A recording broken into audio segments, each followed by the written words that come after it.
My name is Rakesh Bhosle. I'm a pharmacy student. My question is, can you please explain the creation of universe and life on the basis of Islam? भाई साहब ने सवाल पूछा है कि can you explain the creation of the universe on the basis of Islam. ये कायनात किस तरीके से कायम हुआ इस्लाम के नज़रिए से। आज साइंस क्या कहती है, पहले वो तस्करा करूँगा मैं।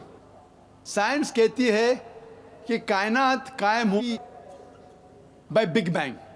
पहले ये कायनात वो तो प्राइमरी नेबुला एक थी, उसके बाद एक धमाका हुआ, उसके बाद आए गैलेक्सीज, स्टार्स, प्लैनेट्स, सन, मून और ये ज़मीन जिस पे हम रह रहे हैं, इसे कहते हैं बिग बैंग।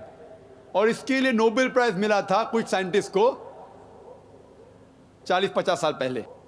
कुरान में इसका जिक्र है सूरह अल अंबिया में, सूरा नंबर 21 आयत नंबर 30 में।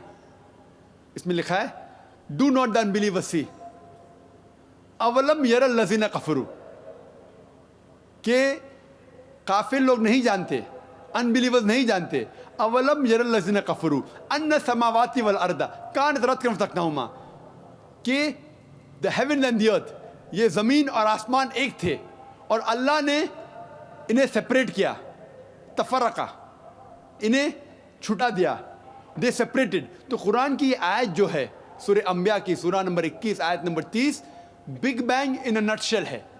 तो जिस तरीके से कुरान जिक्र करता है 1400 साल पहले, साइंस आज यानी कल बोल सकते, yesterday, 50 years back, 40 years back, 40 साल पहले, 50 साल पहले, आज साइंस मानती है किस तरीके से कायनात वजूद में है।